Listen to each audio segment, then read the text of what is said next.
Bonjour à tous, c'est Julien de Réussir comme thérapeute. Écoutez, je suis ravi d'être devant vous aujourd'hui pour faire cette petite vidéo. Alors sur un sujet de prime abord qui n'est pas forcément hyper sexy, le statut d'auto-entrepreneur, ses avantages, ses obligations, mais les échanges qu'on a eus sur le groupe Réussir comme thérapeute me montrent qu'apparemment il y a des choses qui ne sont pas encore complètement claires. Donc je voulais absolument le clarifier parce que c'est important, voire indispensable pour la bonne gestion de votre activité. Donc en attendant, n'oubliez pas de vous abonner à cette chaîne si vous voulez avoir plein d'infos, plein de vidéos dédiées, 100% dédiées aux thérapeutes. N'oubliez pas de liker cette vidéo, naturellement si elle vous plaît. Et je vous dis à très vite.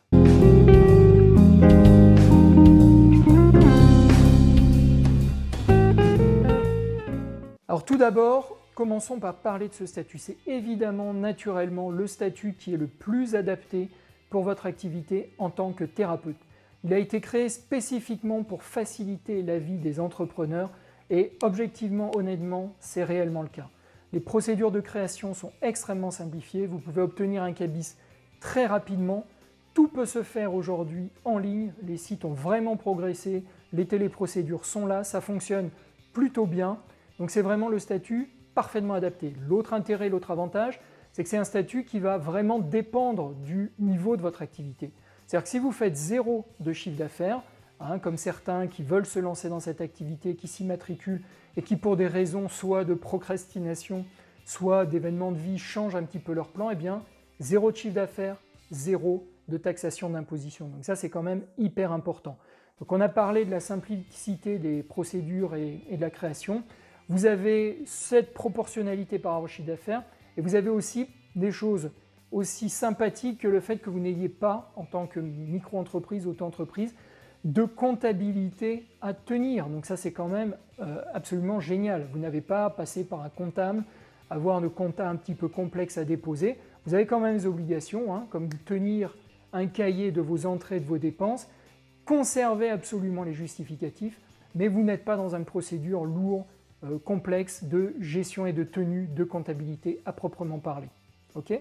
Alors l'autre chose aussi, c'est que vous avez un mode de prélèvement, une fois que vous commencez à générer du chiffre d'affaires, vous allez être taxé tout de même, vous avez un mode de prélèvement dit prélèvement libératoire qui peut être super intéressant pour vous, alors qui est conditionné par un revenu au niveau du foyer fiscal, attention, pas uniquement votre activité, mais le foyer fiscal.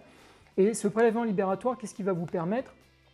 Mais il va vous permettre de faire une déclaration unique de votre chiffre d'affaires et vous allez être prélevé à la fois de toutes les cotisations, mais aussi de l'impôt sur le revenu que vous devez. D'accord ? Donc ce qui est génial, c'est que vous avez une visibilité instantanée, mensuelle, de votre trésorerie fin de mois. D'accord ? Vous ne devez pas anticiper la taxation sur l'IR, ce qui peut devenir assez complexe et parfois vous planter. Ok ? Donc vraiment, ce statut d'auto-entrepreneur, il est parfaitement adapté à votre activité. Ce qu'il faut comprendre sur ce statut d'auto-entrepreneur, c'est que vous allez avoir, en fonction de la nature de votre activité, des seuils de chiffre d'affaires à respecter. Qu'est-ce que ça veut dire? Ça veut dire que si vous dépassez ces seuils de chiffre d'affaires, en fonction de la nature de votre activité, eh bien votre micro-entreprise, votre auto-entreprise va devenir automatiquement une entreprise individuelle. Et là, ce n'est plus du tout la même histoire. Vous avez une vraie entreprise avec des obligations d'entreprise, la gestion de comptabilité, plein d'autres choses, la taxation n'est plus la même. Donc vous devez être en dessous de ce seuil. Et ce seuil pour l'auto-entreprise, il est de 72 500 € hors taxe à l'heure où on parle. Donc, tant que vous êtes en deçà de ce seuil de chiffre d'affaires, puisque vous avez une activité de type service, vous êtes soumis à l'auto-entreprise et vous avez tous les avantages de l'auto-entreprise. Alors ça, c'est le seuil de chiffre d'affaires, mais attention, il y a un autre seuil qui est le seuil de TVA. Alors quand vous êtes auto-entrepreneur, on dit souvent de manière simplifiée que nous ne sommes pas soumis à la TVA. Alors c'est vrai, alors quand on dit pas soumis à la TVA, ça veut dire notamment que vous ne facturez pas la TVA à vos clients. Vous êtes en prestation hors taxe.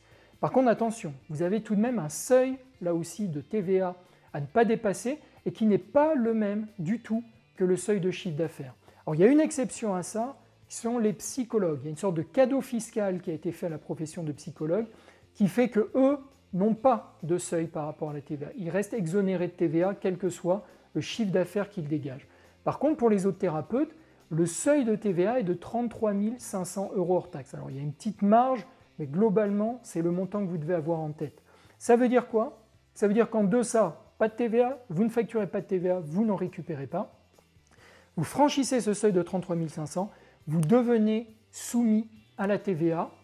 Qu'est-ce que ça veut dire? Alors vous allez être, compte tenu là encore du chiffre d'affaires probable que vous allez effectuer, vous allez être soumis à ce qu'on appelle le régime simplifié de TVA.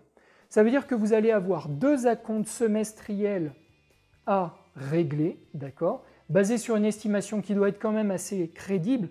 Il faut que l'administration fiscale dit qu'il faut que vous soyez au moins à 80% du montant réel de TVA dû, d'accord. Donc vous faites vos 2 acomptes semestriels et à la fin d'année, vous avez une CA12, la fameuse CA12, qui va vous permettre de faire une déclaration de la réalité de la TVA sur l'année. Alors qu'est-ce que ça veut dire la réalité de la TVA? Ça veut dire qu'en tant qu'entreprise soumise à la TVA parce que vous avez franchi ce fameux seuil, vous encaissez la TVA et vous en payez, mais que théoriquement, par rapport à l'administration fiscale, l'entreprise n'est qu'un collecteur de TVA. C'est que théoriquement, vous ne devriez pas avoir, vous devriez avoir un solde de TVA nul. Alors, qu'est-ce que ça veut dire? Ça veut dire que dans cette CA12, eh bien, vous allez dire, voilà toute la TVA que j'ai facturée à mes clients, d'accord? Donc, cette TVA que vous avez encaissée, ben, vous devez la rendre au fisc. Vous allez dire aussi au fisc, voilà toute la TVA que j'ai dépensée dans des achats, des dépenses. Alors attention, toutes les dépenses ne sont pas éligibles à la récupération de la TVA. Je vous invite à vous renseigner un petit peu plus en détail, mais vous allez donc déclarer toutes les dépenses où la TVA est déductible. Vous avez évidemment tous vos acomptes que vous avez déjà réglés, et donc l'administration fiscale, elle fait simplement le solde. Ok, il doit cette TVA, nous lui devons cette TVA, il a déjà payé ce montant de TVA, voilà ce qui reste.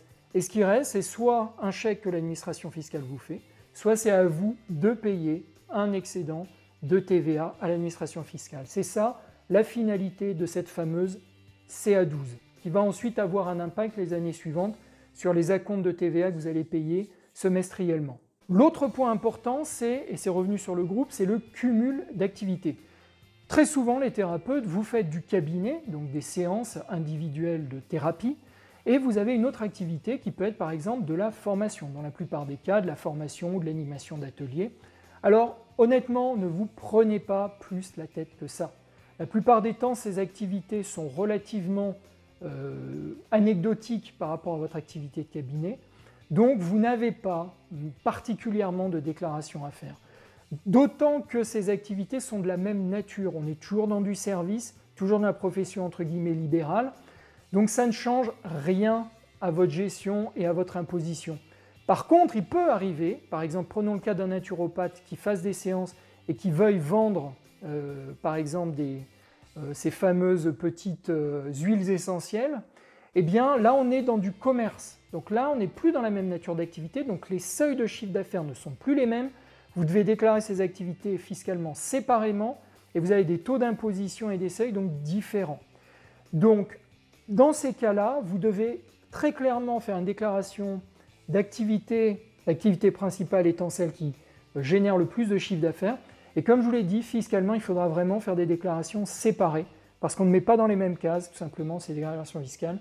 Ce qui relève de la vente, type les huiles essentielles, de ce qui relève de votre activité de thérapeute. Bien écoutez, voilà pour l'essentiel. Donc on pourrait en parler des heures et rentrer dans tout le détail.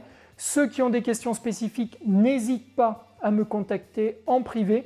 Je vous mets le lien sous cette vidéo en commentaire avec la possibilité de réserver un petit slot totalement gratuit pour qu'on discute de votre cas très particulier. Moi, ça m'intéresse toujours de discuter avec les thérapeutes et de bien comprendre leurs difficultés.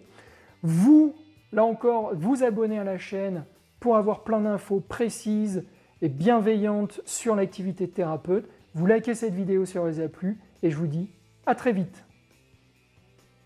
Vous a plu, vous a appris des choses.